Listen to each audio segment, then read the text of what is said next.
Mari masuk wahai Rasul. Itu rumah saat ini sedang mengadakan maulidmu, sedang merayakan kelahiran wahai Rasulullah. Maka Nabi Muhammad mengatakan, wahai Ahmad, aku datang ke Siwun, niatku memang kepingin hadir di rumah itu. Niatku memang kepingin hadir acara maulidan. Ini semuanya kebohongan. Seperti kata Imam Al-Qurtubi, tidak ada tafsir seperti ini di dunia Islam kecuali dari kaum sufi.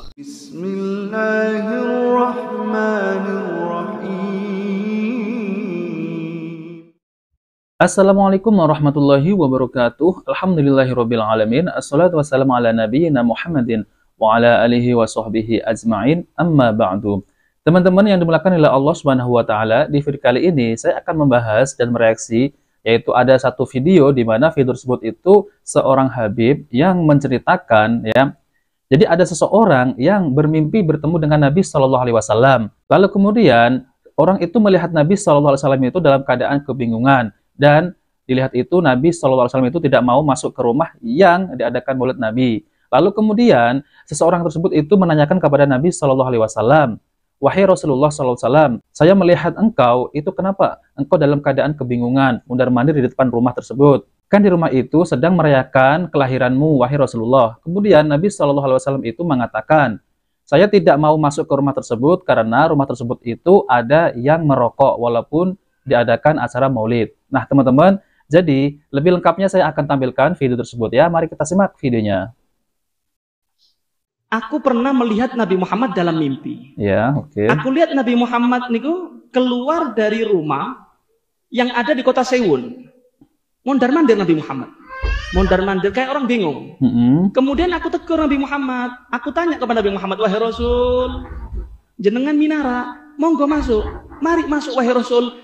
Itu rumah saat ini sedang mengadakan maulidmu, sedang merayakan kelahiran wahai Rasulullah.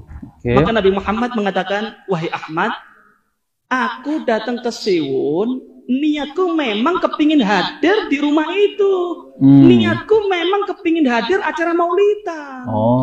Cuma ketika aku masuk, ternyata di dalam acara tersebut, di antara orang-orang yang mengadakan maulid tersebut, ono sing nggo rokok. Ada yang bawa rokok, fakharajtu, aku keluar. Aku ndak mau gabung terhadap majelis maulid yang di situ ada orang yang bawa rokok. Nah, jadi teman-teman ya, jadi itulah kisahnya ya. Mereka itu mengisahkan ya bahwa ada seorang yang bermimpi bertemu dengan Nabi Shallallahu alaihi wasallam itu, yaitu ketika beliau itu mundar-mandir kebingungan dan tidak mau masuk ke rumah karena ada sebagian orang tersebut itu ada yang merokok di acara maulid Nabi Shallallahu alaihi wasallam ya. Dan ini jangan kita percaya mentah-mentah ya teman-teman ya. Walaupun ini mimpi ya, karena Nabi SAW itu tidak pernah merayakan maulid beliau ya, tidak pernah merayakan kelahiran beliau. Nah teman-teman yang dimuliakan oleh Allah Subhanahu Wa Taala ya, jadi ini ada lagi satu kisah ya, bahwa ada seorang ya yang mengaku cucu Nabi SAW ya, kemudian orang tersebut itu menziarahi Nabi SAW ya, kemudian seperti memuji Nabi SAW ya, kemudian bersyair kepada baginda Nabi Shallallahu alaihi wasallam ya. Kemudian ya yang anehnya tiba-tiba ya kuburan Nabi Shallallahu alaihi wasallam itu keluarlah tangan Nabi Shallallahu alaihi wasallam ya. Itu memang dikisahkan semacam itu ya teman-teman ya. Nah teman-teman kita langsung aja ya ceritanya ya, ini kisah dongengnya ya. Mari kita lanjutkan ya. Mari kita simak ya. Dan saat itu beliau melantunkan syair yang indah untuk Rasulullah. Beliau katakan di dalam syairnya, fi halatil mudi, saat aku jauh dari engkau ya Rasulullah, aku kirim jiwaku untuk mengucapkan salam kepadamu. Dan saat ini ketika ruh dan jasadku berdiri di hadapanmu, aku mengucapkan salam, maka itu muliakan aku agar aku bisa mencium tangan sucimu ya Rasulullah. Qalaha bisyauq, qalaha bihub, qalaha bisidq. Beliau menyampaikan syair ini dan harapan ini kepada Rasulullah dengan penuh cinta dan kerinduan yang amat agung. Madza hasala ba'da dhalik? Apa yang terjadi setelah itu? خرجت يد الحبيب المصطفى صلى الله عليه وسلم من القبر الشريف تتلألأ نورا فقبلها الشيخ الجليل ثم عادت من حيث كانت. Maka saat itu juga keluar tangan suci Rasulullah sallallahu alaihi wasallam dari dalam kubur penuh dengan cahaya untuk dicium oleh Imam Ahmad Rifai. Jadi ya kisah-kisah semacam ini tuh biasanya itu didapati oleh orang-orang yang mengaku dirinya itu adalah sufi ya. Jadi mereka memang itu banyak kisah-kisahnya itu ya. Mungkin ada 1001 kisah ya tentang bertemu dengan Nabi Shallallahu Alaihi Wasallam ya. Dan yang terakhir ini yaitu ya bertemu dengan Nabi Shallallahu Alaihi Wasallam itu dalam keadaan sadar ya. Berbeda dengan yang tadi itu mimpi mungkin masih bisa ini ya, walaupun mimpi tersebut itu tidak benar ya. Namun yang paling anehnya lagi yang cerita yang kedua ini ya teman-teman ya, itu bertemu dengan Nabi Shallallahu Alaihi Wasallam ya, yaitu tangan beliau ya, tangan beliau itu keluar dari kubur ya, Allahu Akbar ya.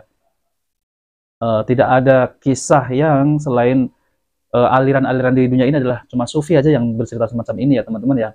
Nah teman-teman yang dimuliakan oleh Allah Subhanahu Wa Taala ya, jadi apa yang bisa kita ambil dari kisah ini ya teman-teman ya, semestinya ya kisah semacam ini itu tidak pernah didapati oleh para sahabat maupun tabi'in, tabi'ut tabi'in ya. Namun cerita ini muncul itu biasanya yang menceritakan adalah orang-orang sufi ya. Kalau orang-orang para salafus soleh ya, ahlu sunnah wal jamaah tidak pernah menceritakan kisah-kisah semacam ini ya teman-teman ya, maupun 4 imam mazhab ya. Tidak ada yang menceritakan tentang hal semacam ini, bahwa Nabi SAW itu keluar dari kuburan ya, ataupun tangan beliau itu keluar dari kuburan ya. Dan ini tidak pernah dikisahkan oleh para sahabat Nabi SAW ya. Kalau memang benar-benar ya teman-teman ya, kalau memang benar-benar ini kisah memang benar ya, ini misal ini benar ya, kemudian Nabi keluar dari kubur ya, berjabat tangan. Coba kita tanyakan sesuatu kepada Nabi Shallallahu Alaihi Wasallam. Wahai Nabi Shallallahu Alaihi Wasallam, mana kelompok yang paling benar di atas Al-Quran dan Sunnah? Ya? Wahai Nabi, tanyakan, apakah ini dalil ini sahih ataupun dalil ini dhaif ataupun dalil ini palsu? Coba tanyakan ya kepada Nabi Shallallahu Alaihi Wasallam.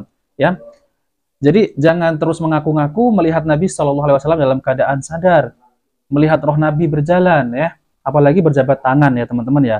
Nah teman-teman yang dimuliakan oleh Allah Subhanahu Wa Taala ya, ternyata kisah-kisah semacam ini ya ternyata tidak benar ya teman-teman ya. Jadi saya akan tampilkan ya penjelasan dari Ustadz Dr. Dasman Yahya Ma'ali MA Hafizahullah, yaitu tentang terkait masalah kisah-kisah khurafat orang-orang sufi ini ya. Bagi kalau ada yang klaim sekarang bertemu dengan Nabi, ini cerita dongeng pengantar tidur itu. Kadang dongeng yang buat tak bisa tidur. Ya, ada yang mengatakan bertemu langsung dengan Nabi Sallallahu Alaihi Wasallam dengan cara tertentu, dengan zikir tertentu, ritual tertentu, salawat tertentu. Ini semuanya kebohongan. Seperti kata Imam Al-Qurtubi, tidak ada tafsir seperti ini di dunia Islam kecuali dari kaum sufi.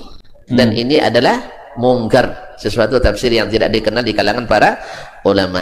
Nah teman-teman ya, coba dengarkan ya, tidak pernah ada di kalangan para salafus soleh ya kisah-kisah semacam ini ya, tidak pernah dikenal ya. Namun kisah-kisah semacam ini itu dikenal dari kalangan orang-orang sufi, orang-orang yang mengaku sufi ya.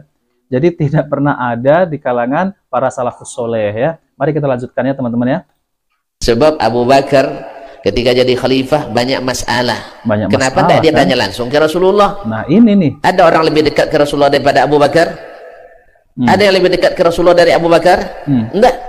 Kalau memang bisa ketemu langsung setelah Nabi mati, cukup dia baca salawat Allahumma salli ala Muhammad dan seterusnya, terus berdiri datang Rasulullah. Apa aja akar bembau-bembau dannya? Kenapa saya dipanggil-panggil? Iya kan? Betul. Tidak ada. Umar radhiyallahu anhu sampai beliau dibunuh oleh orang Majusi. Kenapa Nabi tidak datang? Nah. Kasihan kamu Umar ya katanya.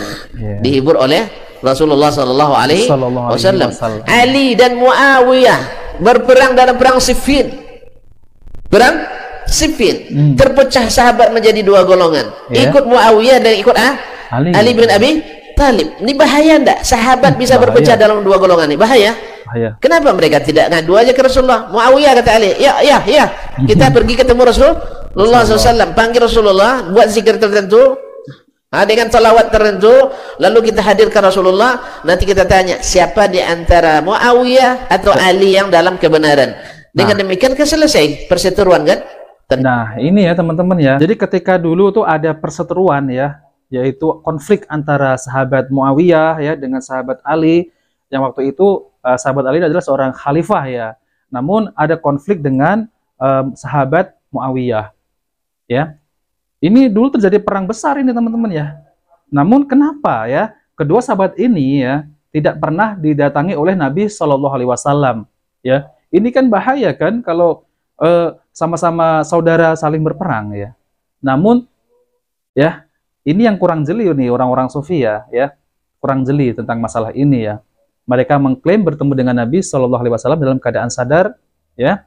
Kalau dalam keadaan mimpi masih oke ya teman-teman, masih kita percaya. Namun sebutkan ya ciri-ciri Nabi Shallallahu Alaihi Wasallam seperti apa? Ada ya di hadis-hadis Nabi, ciri-ciri Nabi. Namun ini melihat Nabi Shallallahu Alaihi Wasallam dalam keadaan sadar, kemudian bersalaman lagi, kuburan Nabi terbelah, tangan Nabi keluar ya. Ini tidak benar ya teman-teman ya. Padahal ya terjadi perang besar dulu kaum muslimin antara sahabat Muawiyah dengan Khalifah Ali ya. Itu terjadi perperangan yang sangat besar dulunya. Dan bahkan mengakibatkan banyak para sahabat yang gugur ya di kala waktu itu. Namun tidak ada satu riwayat yang mengatakan bahwa Nabi SAW itu menemui sahabat Muawiyah ataupun sahabat Ali ya. Nah, ini nih yang kurang jeli orang-orang sufi ya. Mari kita lanjutkannya teman-teman. Nyata juga tidak ada.